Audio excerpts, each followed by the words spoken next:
avec Thomas, on va se parler vrai. C'est vrai que Thomas, vous avez les mains dans le cambouis et ensemble, on va pouvoir examiner les sujets, le sujet au sens large et notamment en observant un peu l'envers du décor. Et c'est vrai que j'ai beaucoup aimé préparer cette interview ensemble de 15 minutes et j'espère que vous allez apprécier cette honnêteté qui est de plus en plus rare, mon cher Thomas, je trouve. Première question basique, qu'est-ce que ça vous inspire le titre de cette conférence? Eh bien, Seb, d'abord tutoyons-nous. Ok, C'est ce qu'on a fait pendant la répétition, donc ok. autant continuer. Voilà, je suis, voilà. Parlons vrai. Alors, moi, ce que m'inspire ce titre, From Data to Desire, c'est la notion d'oxymore. L'oxymore étant l'adjonction de deux termes en apparence contradictoires. Un silence assourdissant, euh, la force tranquille, pour ceux qui se souviennent. Et en l'occurrence, là j'ai fait une grosse bêtise, est-ce qu'on peut revenir en arrière? Ouais, j'ai un bouton rouge. Ces boutons rouges, Le fil bleu pour le fil bleu, alors aide-moi. le fil rouge pour le bouton rouge. Est-ce qu'on est bon là? Ouais, on est en train de passer T'as toutes vu, les j'ai des preuves à refs, hein? toute vitesse. Sachant que le timer n'a pas commencé, ce qui Attends, m'arrange un petit peu. hop. Est-ce qu'on peut revenir en régie? Voilà. Tu veux aller sur laquelle? Voilà. Je ne sais pas sur quel bouton appuyer. Est-ce que Sur c'est le bouton celui-ci. vert? C'est excellent, merci beaucoup. Donc, la question de la donnée, si on prend une définition basique de la donnée, c'est la collecte d'informations qui peuvent être des mots, des chiffres, des images, des observations, à des fins d'analyse et à des fins d'usage. Donc c'est assez froid, c'est la raison pour laquelle vous voyez une image bleue, technique, si j'ose dire. Évidemment, la donnée se transforme en clienteling, elle se transforme en désir. Et là, on a quelque chose qui est totalement inverse, qui est la notion qui est l'intangible, qui est justement la valeur ajoutée que vont avoir les affaires de luxe. Et en l'occurrence, on va travailler le désir. Et donc, le contexte de l'oxymore dans lequel on est aujourd'hui me fait penser à une phrase qui a été prononcée par un analyste spécialiste du secteur du luxe qui disait Luxury brands sell exclusivity by the million. Et donc le vrai sujet pour des business tels que les nôtres, c'est la capacité à récupérer cette donnée et à créer des expériences qui sont constantes, constamment parfaites, mais non robotiques. Et c'est tout l'enjeu de ce que nous allons discuter dans quelques minutes ensemble, Sébastien. Justement, Ponant, c'est quoi?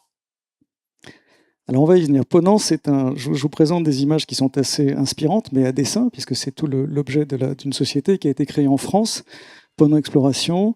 Et on va regarder quelques chiffres ensemble sur le sujet, après les pingouins. Ponant est une société qui est le numéro 1 des croisières de luxe aujourd'hui, avec des bateaux qui font entre 0 et 500. Donc c'est des relativement petits bateaux, c'est même plutôt des petits bateaux dans l'univers, 38 ans d'expérience. Il y a 20 bateaux aujourd'hui, il y a 30 bureaux, il y a 120 destinations qui sont assez souvent exclusives et on a fait 500 croisières en 2025. Et donc c'est une activité qui est évidemment très, très intense. Ponant a quelques caractéristiques sur lesquelles je pense qu'il est intéressant de s'attacher. D'abord, les bateaux sont assez petits par rapport à la moyenne. C'est encore une fois moins de 500, c'est même plutôt aux alentours de 200 la plupart du temps. Les destinations sont exclusives, on va là où les autres ne vont pas. Typiquement, beaucoup d'Antarctique notamment. Et puis, terminons sur le troisième qui est fondamental, c'est la notion d'expérience, à la fois à bord, mais également à terre, puisqu'on organise beaucoup d'excursions notamment, et donc des activités pour des voyageurs qui sont évidemment qui nous rejoignent pour cette raison. Donc ça, c'est la partie, j'ai envie de dire, émergée de l'iceberg. Et si on doit se parler un petit peu vrai, parce que c'est une des thématiques que nous avons avec Sébastien.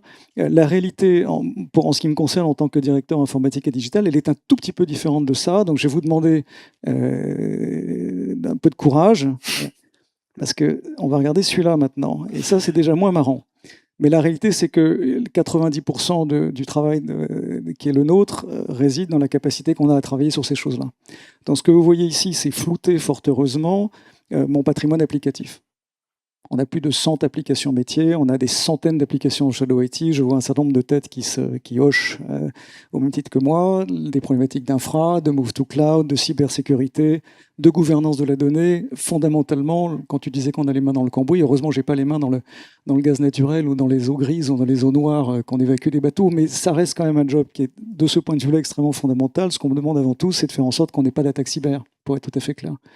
Et d'avoir des données qui sont propres, de manière à justement pouvoir les exploiter et à créer des expériences. Donc le sujet fondamental, il est avant tout là, dans une boîte qui est une ETI, qui a grandi extrêmement vite, et dans laquelle la capacité à rapporter les fondamentaux est tout à fait essentielle. Et donc quand on va parler d'exploitation de la donnée, pour créer des expériences. A fortiori, quand on va évoquer des enjeux d'intelligence artificielle, et on va en parler, on doit tenir compte d'un mix nécessaire et d'un équilibre nécessaire dans la capacité de toujours être très bon sur les fondamentaux, sinon on ne fait rien, mais également évidemment de pouvoir gérer des attentes légitimes de la part des métiers avec lesquels on travaille et des clients qu'on veut satisfaire. Justement, dans le détail, à quoi tu es généralement confronté par rapport à ces données en général? Alors, je vais essayer de vous présenter des choses qui relèvent un petit peu de ce que les sociologues appellent des idéotypes, c'est-à-dire qu'on va volontairement simplifier la complexité. J'ai tendance, à titre personnel, à la présenter de cette manière. Donc, je vais présenter deux types d'expériences. La première qui parle de DFS, la deuxième qui parle de Ponant. DFS est une société pour laquelle j'ai travaillé dans le passé et qui était leader mondial des magasins duty-free dans le monde, et notamment à destination d'une clientèle chinoise. Et Ponant, je viens d'en parler. En l'occurrence, si on prend, j'aime bien me fonder sur le Customer Journey, Before, During, After, il n'y a pas de révolution par rapport à ça. On va regarder quelques petits cas ensemble, notamment sur la question de la donnée et de sa nature. Je tends à la séparer en trois grands sujets. Encore une fois, on est simpliste volontairement, mais c'est parce que je veux montrer des exemples un peu simples. Un, les insights. Qu'est-ce que je peux récupérer dans les études qui vont me permettre de me dire il y a quelque chose sur lequel il faut qu'on travaille. Et donc typiquement, je vais vous parler du Time Challenge sur DFS. On y reviendra tout à l'heure, mais de manière générale, voilà ce qu'on a constaté il y a quelques années sur la clientèle chinoise qui venait chez nous. On a affaire à des gens pour lesquels la principale problématique, c'est le temps.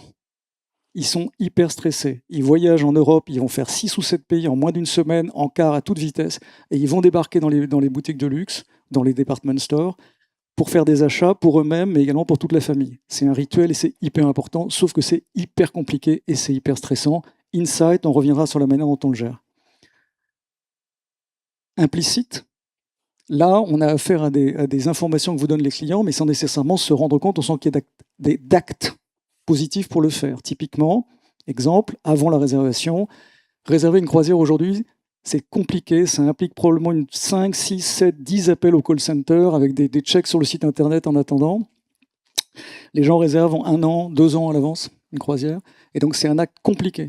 À la fois sur la croisière elle-même, mais également parce qu'il faut réserver des vols, des hôtels, etc. Et donc, concrètement, aujourd'hui, on fait en sorte, avec ces données implicites, que lorsque quelqu'un nous appelle pour faire une réservation, au prochain appel, ils parleront à la même personne, au besoin avec un backup, mais la plupart du temps avec la même personne, parce que ça rassure. Et oui, la moyenne d'âge de quelqu'un qui achète une croisière, c'est pas 18 ans naturellement, donc c'est encore plus rassurant de cette manière-là. L'explicite porte davantage sur la capacité à comprendre ce que les gens vous disent. Donc typiquement un exemple ici, questionnaire de Net Promoter Score de fin de croisière, analyse en intelligence artificielle, résumé de GenAI et une capacité à faire émerger un sujet depuis quelques années qui est, historiquement, on a des Français, des Belges, des Suisses, donc des francophones qui viennent sur les croisières, mais une proportion croissante de gens qui ne sont pas francophones. Et donc la question de la langue devient stressante, à la fois pour les Français qui disent « mais je ne comprends pas, ça ne parle plus français », et pour les anglo-saxons, par exemple, qui disent « on aimerait bien que ça parle notre langue ». Donc le sujet que vous allez avoir explicitement exprimé ici va porter sur la langue. Justement, est-ce que tu as des exemples pour illustrer? Ça sera Oui. encore plus parlant. On va les regarder tout de suite. Donc on va commencer ici avec une expérience chez DFS, le Time Challenge. Donc vous avez Xia, qui est la personne que vous avez en haut. C'est des petites vignettes, je vais essayer de les détailler. Avant de voyager, Xia va voyager avec ce qu'on appelle une online travel agent, typiquement un C-Trip par exemple, qui sont ces immenses agences de voyage chinoises. Il se trouve qu'avant de partir, elle reçoit une notification sur son téléphone lui disant « vous avez un coupon de réduction pour acheter chez DFS ». Accès à un site internet, c'est les vignettes que vous voyez juste en dessous, une collection de produits. Je sélectionne les articles, je les mets dans mon panier et je les précommande. Ce qui veut dire que au moment où le voyage va arriver, on aura préparé la commande, la personne arrive en boutique, la personne récupère sa commande, et par conséquent, non seulement elle est contente parce que les articles qu'elle voulait commander étaient disponibles, il arrive dans certains cas qu'ils ne soient pas disponibles en boutique, et là c'est rassurant. D'autre part, comme il va falloir passer 1 heure dans la boutique avant que le bus reparte vers d'autres destinations, en l'occurrence on l'a mis en place dans notre boutique de Venise, on va gagner 20% d'upsell, parce qu'évidemment les gens sont dans le magasin et qu'ils vont racheter des articles en plus. Donc un exemple extrêmement concret d'exploitation d'un insight qui vient au départ de base. Ils sont traités sur le temps.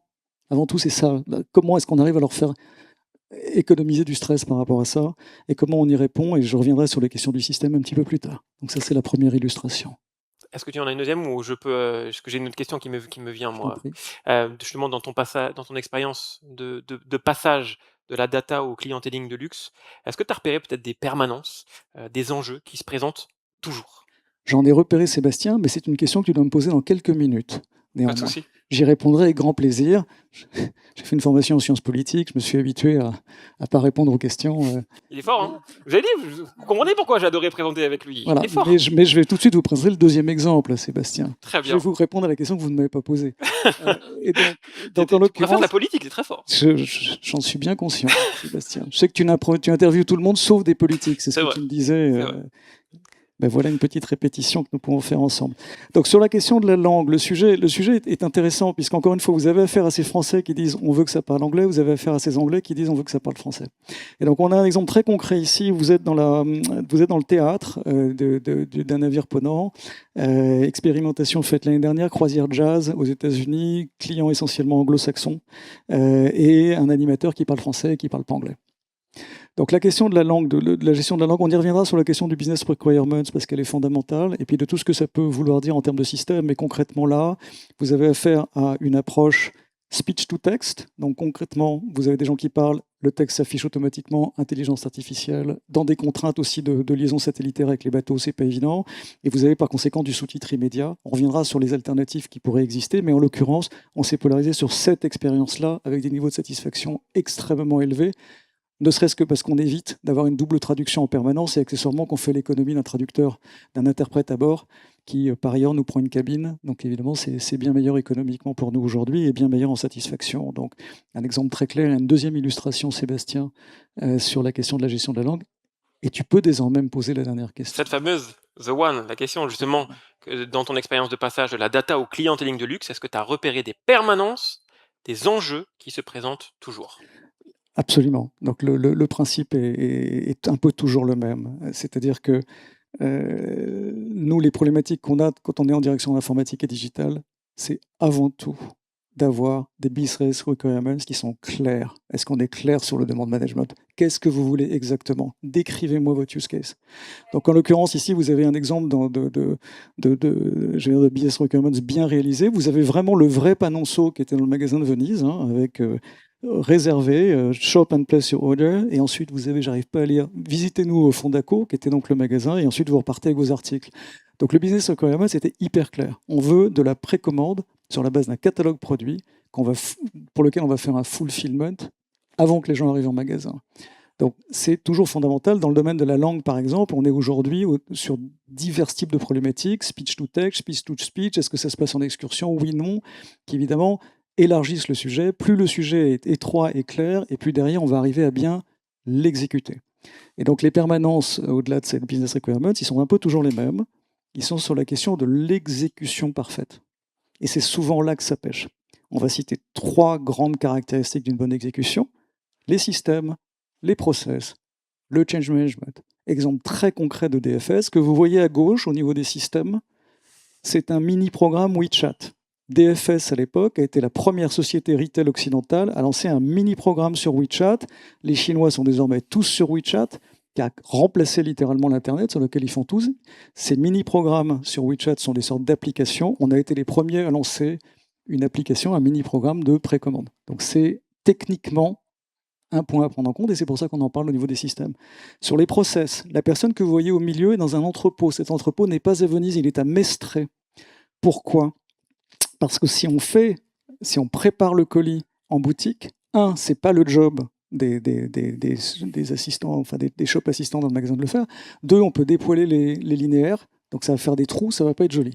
Donc les enjeux, c'est de le faire à l'intérieur de l'entrepôt. Le problème, c'est que le type qui est là, il est habitué à travailler sur des masses, il n'est pas habitué à travailler sur des produits individuels. Donc il faut lui apprendre à le faire, il faut lui trouver les pochettes qui vont bien, et accessoirement, comme le numéro qui sort de l'imprimante, il est tout petit, il faut qu'il le réécrive en gros avec un marqueur. C'est aussi bête que ça, mais malheureusement, c'est comme ça qu'il faut qu'on procède.